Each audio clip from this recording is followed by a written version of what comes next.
Hey, for those of you who are still here, I'm back. And you must be thinking like, what the heck? I thought the channel was long gone, but you can't get rid of me that easy. I gotta pick it up somehow, somewhere. I gotta start again. But of course, this is what I do. This is what I want to do. And this is what I wanted to do ever since. Even though there's been a huge gap, a long hiatus. And of course, my response to that is it's gonna happen eventually. And I apologize for it's the elevator. And you're gonna be hearing more of that as the video goes on. So anyway, whether you like it or not, the channel is back, but I hope you like it and will like it more and will learn to like it and still support this channel. And for those of you who are new here, who are curious to see what this channel is all about, what I do and what I talk about, you are all very much welcome. So I review pomades, I review beard products, among other things.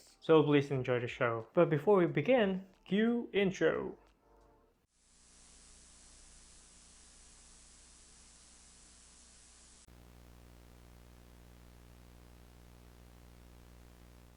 Intro? Oops.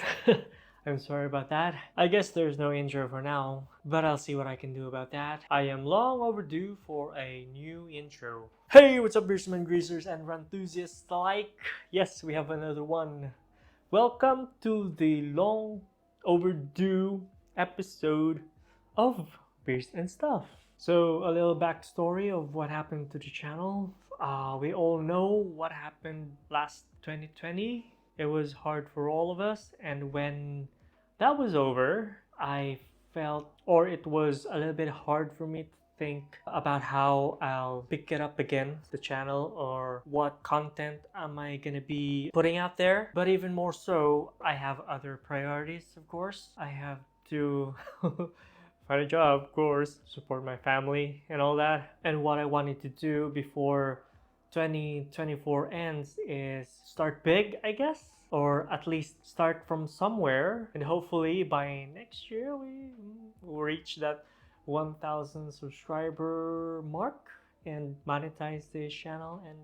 And of course, who doesn't want to go big? I mean, it comes with it like a perk or something, but of course, what I want for this channel is to be more informative when it comes to pomades, beard products and stuff like that, how to grow and care for your beard. Of course, I might add a little bit of this and that, meat and potatoes and whatnot. What I meant by that is what I like, my passion, my interests, my hobbies. Like this episode right here, what you're seeing right now. Why running shoes? Because I'm a running shoe geek or nerd, as one might call it. Yeah, I admit I love running shoes a lot. And how I started running, I've always been passionate and enthusiastic about running ever since I don't know, I can't remember, ever since forever. Let's just put it at that. So I didn't just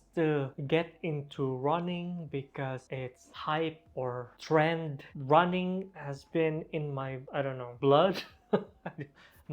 Just my blood. There's no runners in the family. I admit also I'm not the fastest runner out there, and I don't hit the PBs so often and whatnot. I just want to rack up those miles. Okay, miles instead of kilometers, because miles rolls off the tongue better compared to kilometers. So instead of kms. But of course, when it comes to distance, whichever or whatever miles I've accumulated during my run with each shoe, we'll use kilometers, of course. And I thought about reviewing running shoes because why not, right? I've been doing it since forever, and I've only reviewed pomades for the past 5-6 years. So yeah, and of course, as a what do you call this, regular person trying to run, of course, I'm no elite runner, nor, like I said, I'm not the fastest runner out there. I have a flat foot it hurts when I run, and the shin splints. Runner's knee or jumper's knee. It's pre-existing because sorry about that. Before I started running again, like a couple of months ago. So I'd like to address that and maybe figure out a way on how to eliminate that entirely. Get rid of that runner's knee because it's a pain. And also, I would like to dedicate this channel in reviewing stability shoes because we don't get a lot of that. We don't get a lot of focus. Whereas in terms of stability shoes, there's a ton of neutral shoes out there, but for me and other overpronators out there, or flat-footed people and wide foot people, if you have wide foot, most likely you have a low arch or a flat foot. Did I say it right? If you have a wide foot, you're flat foot. So anyway, what I've experienced is that when I run in a neutral shoe, it's either I get shin splints, my arch hurts like you know that word, and also like both feet, both arches hurt, like it's working too much, as well as on my right foot on the medial side, my Achilles tendon is flaring up like around kilometer 3, somewhere right there. And my knee on my left leg, my left knee, oh come on, yeah, my left knee, it hurts. It still hurts. I can still feel it. And that's what I want to address. I want to find the best stability shoe for me that can help me through the process of eliminating it entirely. When I can, at least minimize the pain. Get rid of the shin splints, the Achilles flaring up, plantar fascia, like what's the other one called? All that stuff that leads to injury, or in short, prevent injuries as much as I can. And I wish this video will also help you. But this is not the only one. I have a lot more running shoe reviews coming up, so stay tuned to that. Let's start off with this one. This is my very first stability shoe. It's a mild stability shoe. So before I begin this review, I just want to tell you or inform you that this video is not sponsored. I wish that I bought the shoe with my own money, and this was not sent to me by Puma. I wish, and all thoughts and opinions are my own. No one told me what to say. No one has influenced me in any other way. All the things that I'm gonna say is based on the experience that I had wearing, testing, and running in the shoe. So yeah, keep watching. And this is the PUMA ForeverRun Nitro. This is almost 2 years old when it came out last March 2023, if I'm not mistaken, or as far as I can remember. I mean, so what I'm looking for in a running shoe, 3 factors with subcategories, of course. First one is versatility. Aside from running, can I use it in the gym? Is it good for walking? Is it great for standing for long periods of time? Something like that. Comfort. Is my feet gonna hurt wearing the shoe over long periods of time, when running, when using it in the gym, doing some light workout, stuff like that? How the upper feels, how the midsole feels, the step-in comfort, and all that other stuff that comes with the shoe. And the last one is stability. How's the stability of the shoe? Will it support my Achilles well? Prevent me from overpronating or collapsing inward? That's what overpronation is. I don't know how to talk anymore. So that's what we're going to break down in this video. So this is it right here. So of course, versatility, running, It's great. It's not the fastest shoe out there, but of course I'm not the fastest runner out there, so I can really attest to that.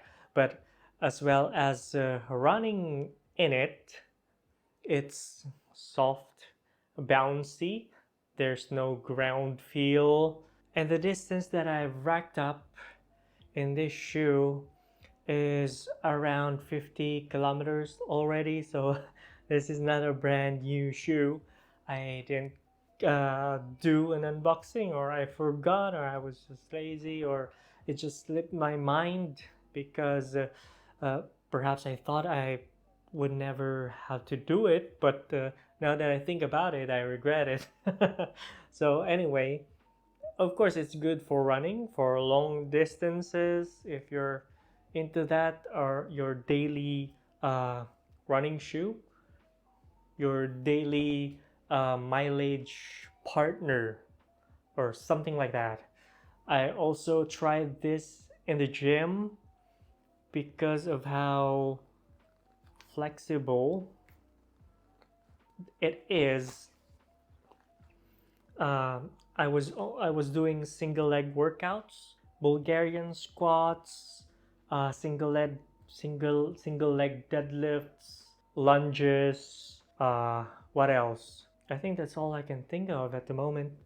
But yeah, you don't want to use too much weight when doing your strength training in these, because you know or I think I just have poor balance. But of course, look at the sole flare. Look how the forefoot, the sole of the forefoot flares out. That adds to the stability. It gives you a little bit of balance, so your toes or your feet doesn't roll outward or supinate, or roll inward or pronate. So the versatility is okay for me. And we go to the comfort. So the material they use is an engineered mesh upper. It's black.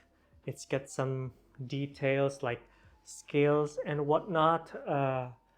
The color is black, so you can barely notice it, but in some other colors it looks great. But other reviewers didn't think so. I think it adds to the comfort and some structural integrity, I guess. Comfort and reinforcement, I guess. So we have additional overlays here, like the power tape on the medial side of the shoe. And the upper is this is a dual layer mesh upper, and it's very breathable. And when I wear my socks, of course you wear your socks when you run. You can almost see through it, like the fabric. You can see your socks. And the tongue, it's thin, but it's got a tiny bit of cushion. So when you cinch up your laces or tie your laces, it doesn't bite down on your foot or the top of your foot. And the laces are nothing to write home about. They look good. They complement the overall aesthetics, but it loosens up quite a bit, just a little bit, tiny bit, when I finish my warm-ups. And before I do my run, I have to retie them, cinch them up so they don't get loose. And I'm losing. I'm using this lace lock system, so that's the lace lock. So we have our eyelets here. What do you call this? Basic or standard eyelets. Yeah, and this is how I tie them. I skip the second, or this should be the first, I don't know, but let's say this is the second eye hole to accommodate my wide foot even better. Because, but not because. What I'm trying to say is that the upper is accommodating on the forefoot. Yep, it's applicable or accommodating to a wide variety of foot shapes. If you have a slim profile kind of foot, you will have plenty of room here in the upper. And sorry about that. And if you have a slightly wider foot like 2E or something like that, it will fit your foot pun intended very well. And as for me, okay, hold on 1 second. My foot is slightly bigger my right foot is slightly bigger compared to my left foot. So when I first slipped my foot in, I felt a little bit of pressure right on my pinky toe, and that made me worried. But as time progressed, or the more I run on it or in it, I run on the shoe, in the shoe, the more it kind of opened up. And with this lacing lacing as well, it added more space. It became a little more forgiving, let's put it at that. But of course, when you open up the sides, it's gonna pull on the toe box, but that didn't happen. My toes doesn't hit the front of the shoe right here, because it's I don't know if it's a good thing or a bad thing. There's no what do you call it, toe guard. There's less reinforcement right there, because usually, or I would say, this shoe has a low profile upper on the forefoot, but I don't feel as much pressure now than compared to the first time I wore it. And anyways, moving on to the heel color, we have a medium amount of cushioning. It's not plush, but it's comfortable. I don't feel any heel rubbing, any discomfort, or anything like that. Step-in comfort right off the bat, it's very soft, as you can see, right? I can just squish it like that. So this is a dual density foam or midsole. Look at that. So this is what to call this? PUMA Nitro, or PUMA's Nitro foam. So this is a dual density midsole compound. So dual density foam is the trend right now. That's the hottest in the running shoe scene. But I think it works well if it's implemented well. So with this one right here, you have a slightly firmer material or foam on the outside, or a carrier foam, yeah, that's the term. And inside it's a softer density foam, or is the other way around, I don't know. Sorry, I'm not a like midsole expert, but it's very soft, as you can see. So it works well in the shoe.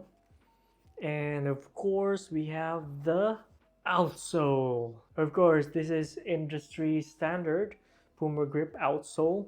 I didn't have to worry about slipping and things like that, because it's very grippy.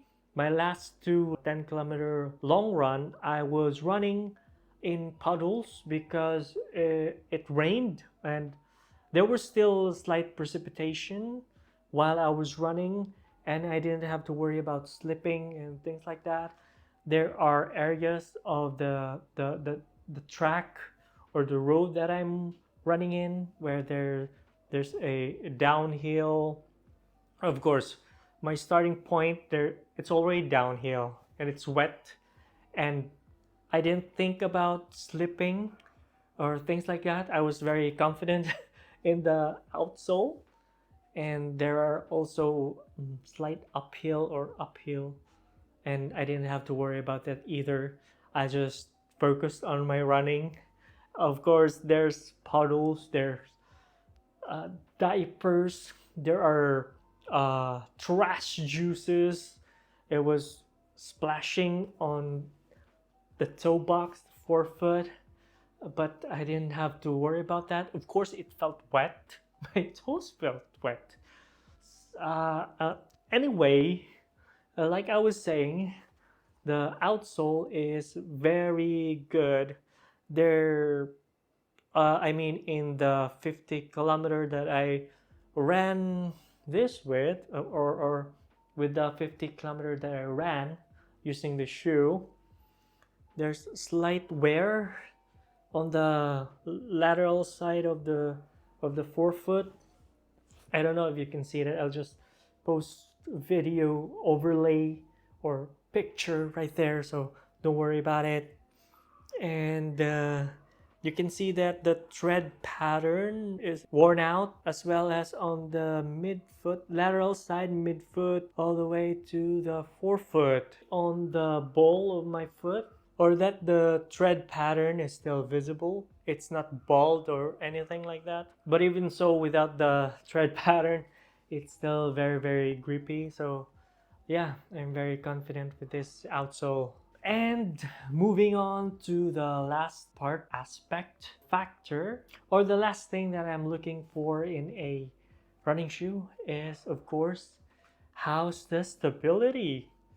So in this shoe, PUMA have this run guide system. It's a TPU or plastic clip that hugs your heel. Of course, in the heel or the heel counter, or that's the heel counter.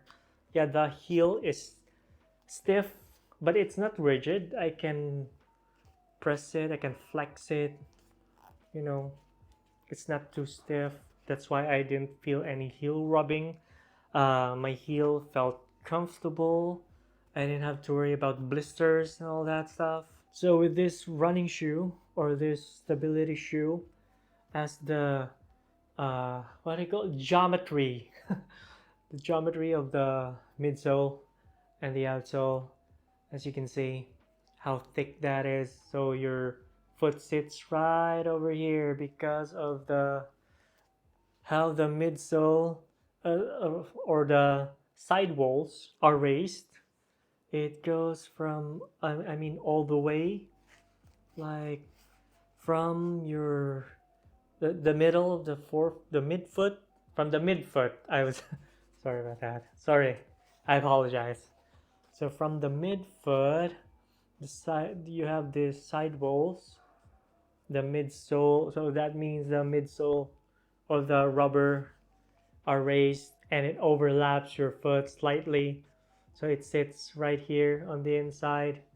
It goes away, goes all the way to the back, like right over here. Your foot sits right over here.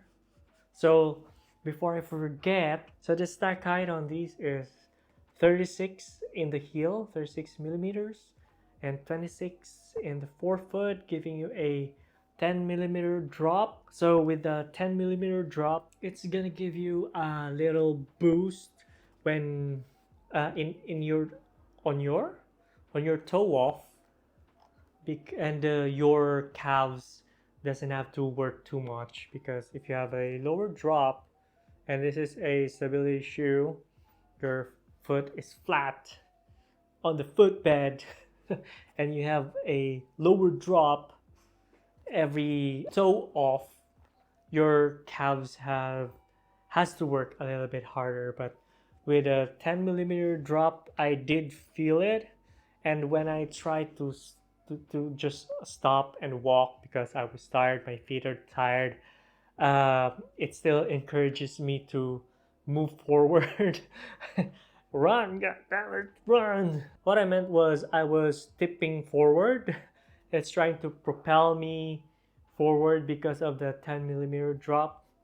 So yeah, just be aware of that if you're not used to lower drops. So at least you know now. And before I forget as well, this shoe is dirty.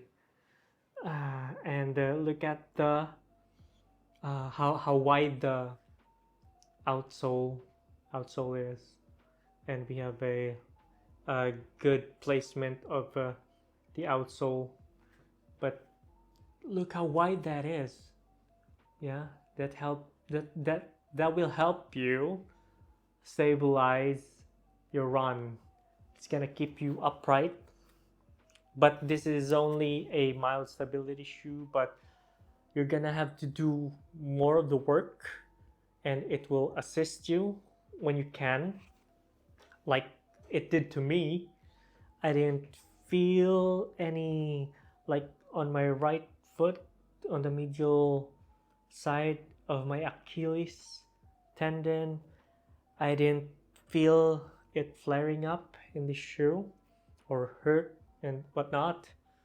And I felt fresh somehow, because I still need, or I still have a lot of work to do in order to, of course, remedy my knee, my runner's knee, my jumper's knee, things like that. My shin splints, I'm glad my shin splints are gone now. I can still feel a slight soreness from time to time, but it's not that substantial, or it's not a cause for concern.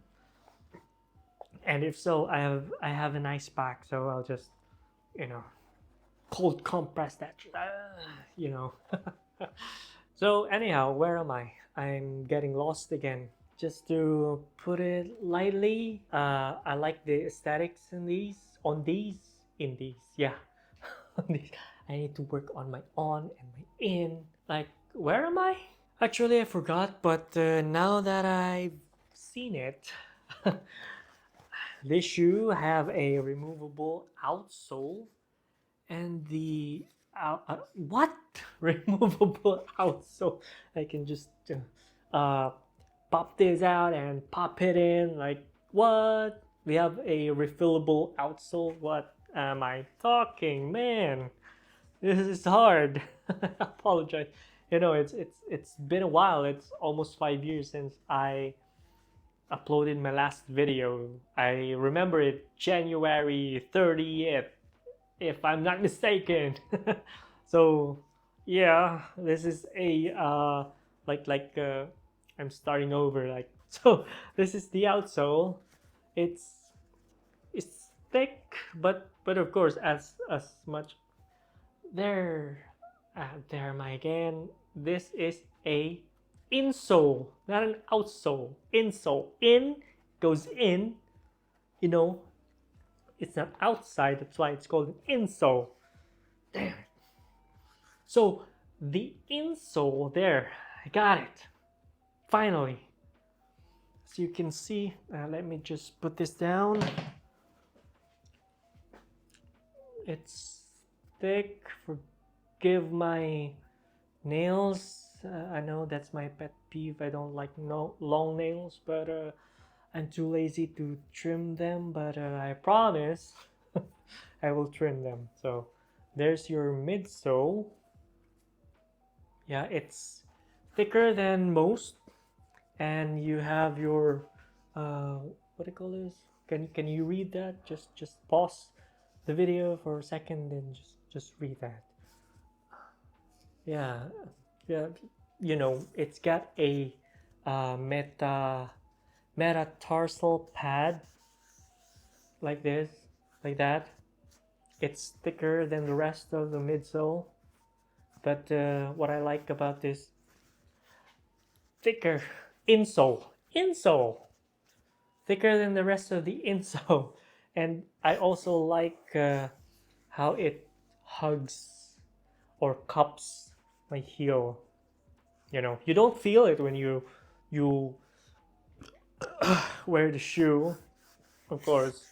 When your toes gets past this, or just brushes over the metatarsal pad, of course you can feel that, because that's unusually bulbous. Not really bulbous, like higher than the rest of the insole.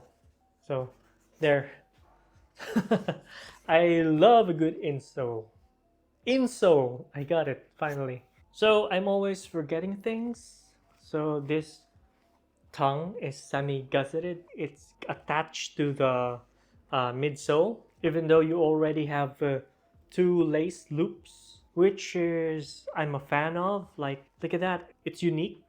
It's different from most or majority of the running shoes out there. And this is the first time I've seen this kind of lace loops. So I utilize it as much as I can, aside from the semi-gusset or the elastic that's attached inside, of course, so to keep the tongue from moving side to side, or slipping forward or slipping down.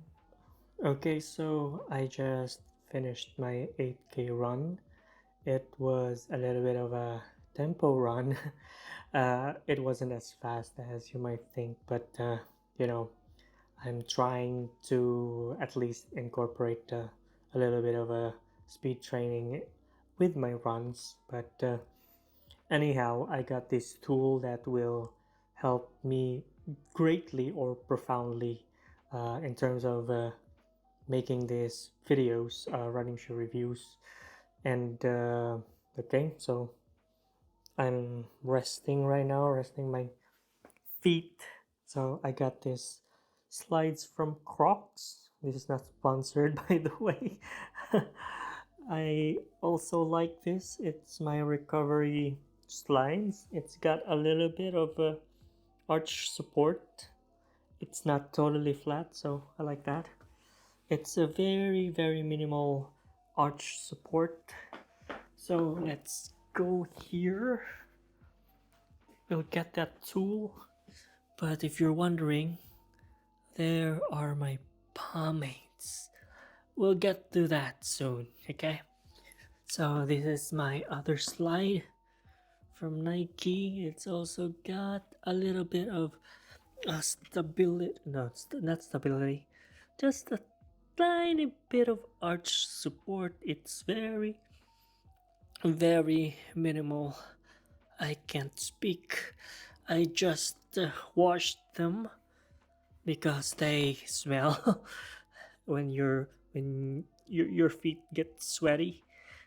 It absorbs the sweat because of the band, you know. So there's that. Got a little bit of painting by me, yours truly, because this used to be white, and I don't like the how big the branding is, so I needed a little bit of intervention. So here goes. This is what's gonna help us with in the video. All right, let me just move my seat. Okay, all right. Let's turn this on. See, wow, that's bright. It's a great thing that it arrived when it did. I thought it wasn't gonna make it before I post the video, but it's awesome. I'm glad that it did. So, shoe reference size 9. The size is around 285, if I'm not mistaken. So, correct me if I'm wrong. I'll just put it right here, somewhere there. Reference size, size 9. So I got size 10. So, how much does a size 10 weigh? And let's check the quality control as well. So it's got a little bit of a grits and like, whoa, what's that? Ew. Yeah, got a little bit of a sand and whatnot. It's filthy. Anyway, here goes nothing. 297. Okay, let's check it. 297. Okay, one more try. 297. All right. Make sure we test it a couple of times each pair so that we are certain and sure. Ooh, 290. Oh, 297. Okay, again. Second try. Ooh. 297. Look at that. That's awesome. The quality control is superb. They are both 297 grams on the dot. Look at that. Cool. So we can assure the quality of the shoes in terms of the weight difference, because there's actually no difference. Okay, awesome. So anyway, let's get back to the video. So are we done, or did I miss something? So what's next? Thoughts and opinions? So for me, it really fits my daily running needs. I get to run 10 kilometers on a daily if I can, but I can't. Maybe, yeah, if I can do it, but cannot, can't, can do. Whatever. What am I even saying? So anyway, daily workhorse. If you need stability, you got it. Don't expect too much, because this is only a mild stability shoe, but at least you have something, right? And also aesthetics. That's why I picked these, because I like the aesthetics. I like the lime green or electric something, I don't know, and also the what do you call this? I still don't know what you call the logo, that the overlay that goes right there. Apologize. I keep apologizing, but I like the subtle take on the Puma logo. Of course, your heel tab. It's great having a heel tab or pull tab, and you have the Puma logo as well, or the what's this? Uh, yeah, Puma. It's not a jaguar or cheetah. It's a Puma. Yeah, the Puma logo there. That's a subtle design choice. And yeah, I like the fit because it's accommodating, accommodating, but not too accommodating. I still prefer a tad bit wider in the forefoot. That's my only gripe with every single running shoes out there. But there are some running shoes that offers uh, wide sizes, or not wide sizes, wide toe box. Like we have Hoka, we have Ultra, we have New Balance, of course. Nike have some. Adidas, not really. They're not really known for having wide toe box, but there are some, or a few, running shoes here and there that can accommodate a slightly wider foot. But of course, Puma is also known for having a what do you call this? Narrow toe box. The shoe profile, or their shoe profile, has always been narrow, or it looks long, it's sleek, it's streamlined, uh, but compared to this, look at the heel, it's bulbous. You have a ton of rubber, you have a ton of foam. It's sturdy enough to support your weight or my weight. Uh, like I showed you, right? This is how I uh, implement or lace my shoe up, or how I use the, you know, the lacing option. This is the lacing option that I choose. Okay. And also one thing why I chose this colorway is because of the clip heel clip, right?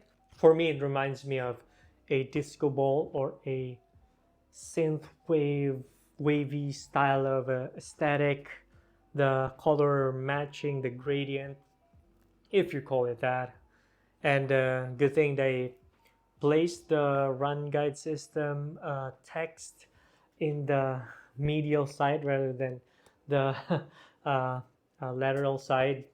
So that's a good design choice for me. And the power tape as well. And we are left with a nice looking shoe, but that's just my opinion. Others might not agree, but yeah, to each their own. So pros and cons. Let's start with the pros.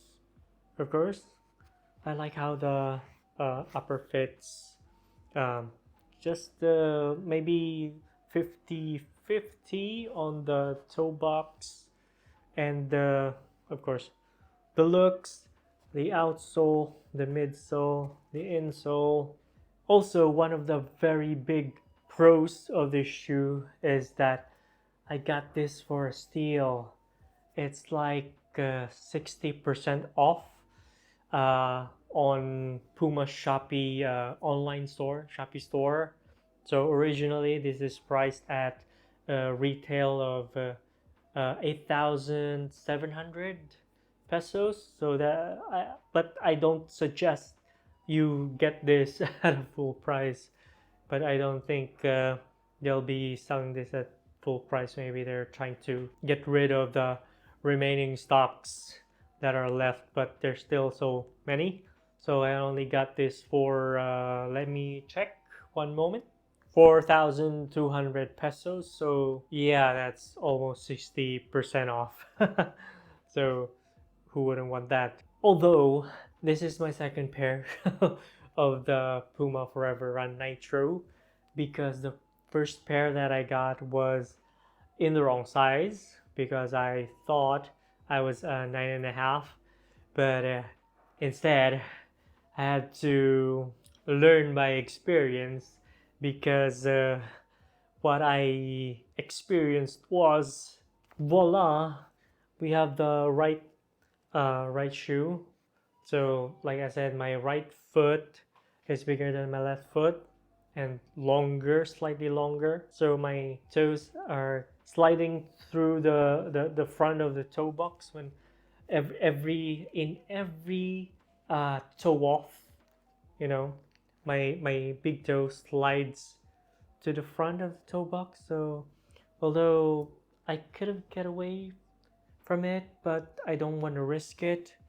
So I got size 10. I had to buy another another pair. So that's poor buying choices. I should have known better, but now I got the correct size. So the 9.5 is, I put it up on sale, for sale, in Facebook Marketplace, as well as uh, on the running groups out there.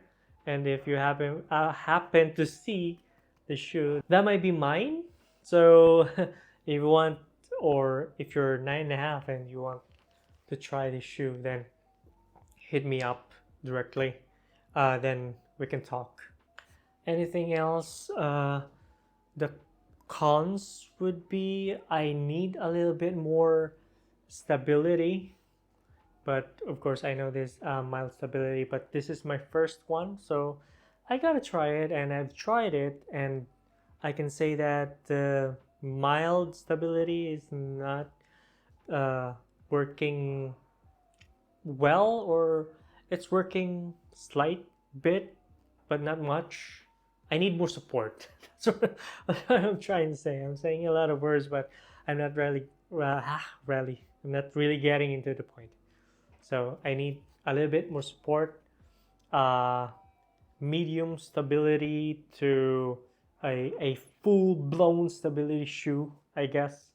Uh, that could be uh, A6 GT 2000 series, the A6 Gel Cayano, the New Balance 860, also New Balance Longo uh, V6 already, and the New Balance 860 V14. I'm keeping my eye on that. What else? Nike Structure 25 if I can get one. I don't know. I'm not aware of Adidas's stability shoe line or offerings if they have one. But this is not first on the line of Puma stability offerings. They had, if I'm not mistaken, it was that Electrify Nitro. But what I'm excited about is the version 2 of these. I've seen videos of the running event 2024 or 2025 is, I don't know, but the latest or the recent running event that was held in Texas, USA. There are hints, or I've seen the, not really seen, it's just like a slight shot and pan out and whatever. I think there's a version 2 of this coming already, but they're not really advertising it yet, I think, and I'm looking forward to that. I've heard that they're going to like transform this into a full-blown stability shoe. I don't know. That's what I heard, as according to uh, what they got, rumors. Yeah, of course, I watch a lot of running shoe reviews, and the running shoe event was a treat for the soul for me. Getting excited about new releases and whatnot, running shoe news, new midsole, running shoe innovation like uh, uh, ONS light spray technology. Yeah, I know about that. And also, I want the Puma Mag Max if I can get my hands on them. I really like the aesthetics. I heard it's got a wider toe box and it's a max cushion shoe, so I can rack up miles and miles. I can go 15 kilometers in one go. That's my goal. So that's my review of the PUMA ForeverRun Nitro. I hope I didn't miss anything, and if I do so, please let me know in the comment section down below. And if you still want to know more, something that I didn't mention, something that is related to my running style and whatnot, or something you want to know about the shoe, then I can you can just type it in, put it in the comments. I'll go research and then post it, pin it, stuff like that. And just to tell you honestly, I can see that the timer is on the 59-minute mark. I hope I can still trim it down to a sizable uh, uh, duration. Yeah, we're almost on the 1 hour mark, but this is the full review of the PUMA ForeverRun Nitro. And then just to tell you honestly, for transparency purpose, it's not necessary, but I want to tell you, this is my third time recording a video of these because the first two was a mess. It wasn't really edible for consumption, like, I mean, not to consume orally, but you know what I mean. So this is the third time, and I hope I get this video out there. And if you're watching it now, then that's great.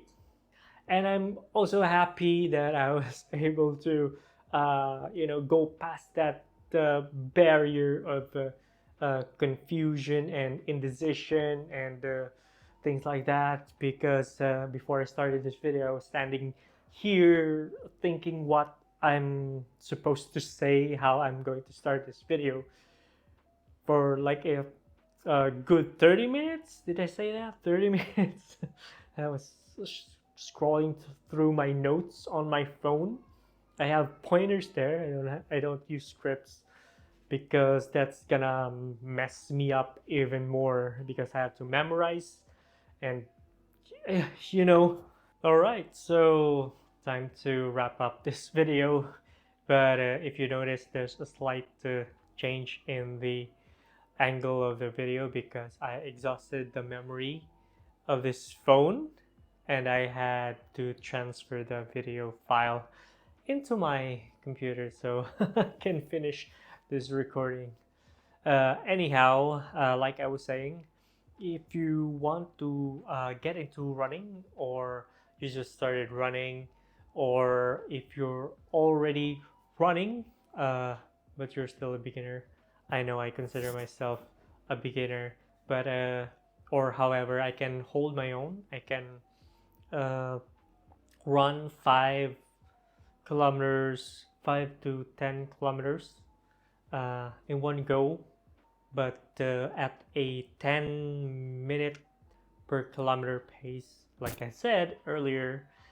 And as I keep saying, I'm not the fastest runner out there, but as long as I can run and eat up those miles, I'm good. I'm just looking for that perfect pair to aid in my recovery with regards to my, injury, pre-existing injury, which is the runner's knee or the jumper's knee or patel. What do you call this? My kneecap or my knee hurts. My left knee hurts. So that's it. As well as trying to avoid any other injuries related to running, things like that. Plantar fascia. What's the other thing? There's also shin splints and Achilles tendinopathy, stuff like that. So that's the purpose of this video, dedicated to stability running shoes, but not exclusive to just stability running shoes. So before I wrap up this video, let me show you my new shoe rotation because I had 3 shoe rotation before I get back into running again late this year, 2024, when I stopped running way back 2022 or 21. These are all size 10. I got the right sizes. Of course, first on the rotation is the PUMA ForeverRun Nitro, my daily stability, mild stability running shoe, my daily workhorse. So next, I have here, this is the second pair that I bought after the ForeverRun. So this is PUMA as well, PUMA Velocity Nitro 3, the third version, and this is my first time having a Velocity Nitro. But don't worry, you'll be seeing a review of this coming up next week, or we'll see. I need to add more distance or kilometers or miles in these. I haven't done a long run in these yet. I tried, but injuries and such, so I have to postpone that. So anyway, this is my second pair. So my third pair, this was gifted to me by my wife for an early holiday or Christmas gift. So this is the Nike Free Metcon 6, the newest iteration in the Nike Free Metcon line, the 6th version. So look at that. This is the color that I was, eyeing on, that I had my eyes on for quite some time now. I always wanted a Metcon shoe. So this is not actually a running shoe. This is more of a cross-training shoe.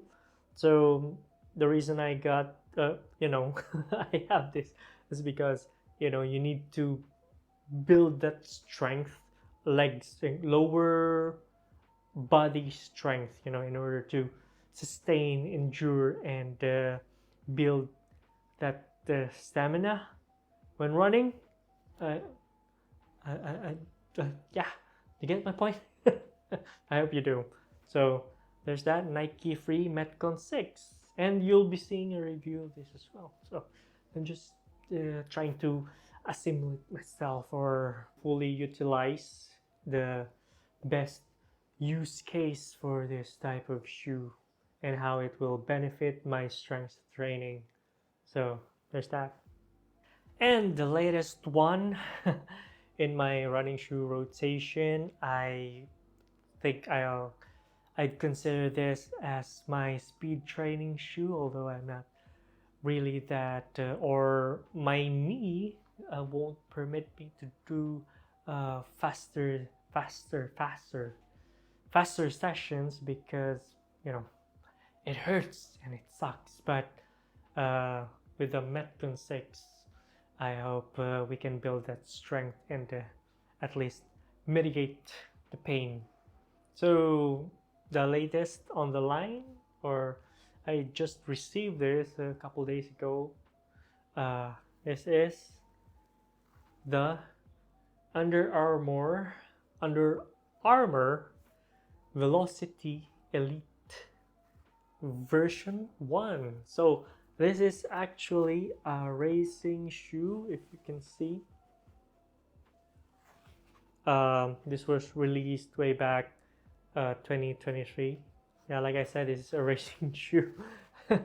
I've only ran in these for once, 3-kilometer run. So more on that because I'm still trying to get the hang of this, because this shoe is fast and I can barely keep up with it. So there's that. So that's 4 shoes in my running rotation, except maybe the Nike Free Metcon 6, but you can run in them, short run, 3-5 kilometers, but I haven't tried it yet. I haven't tried running in them yet, but I'll get back to you on that with its own shoe video review. So anyway, there's that. That's the this is the end of the video, and I hope to see you in the next run. But don't worry, we still have pomade reviews coming up soon, beard stuff, I hope, among other things. Maybe we'll try to, or I'll try to revisit my jacket collection, because I'm into jackets as well, and I'm hoping, or I hope I can get my hands on some boots as well, because there will be boot reviews as well, aside from running, which is the newest segment on the channel. So I hope you support the channel. Like I said, if you like this video, click like, subscribe if you haven't yet, and share to all your running buddies and running pals, running gals, yeah, all of them. And if you were able to get to this part of the video, I really appreciate that, and thank you for sticking in. And once again, you're watching the most awesome, amazing, hairtastic, beardtastic, runtastic YouTube channel to date. I'm Luigi and you're watching Beers and Stuff.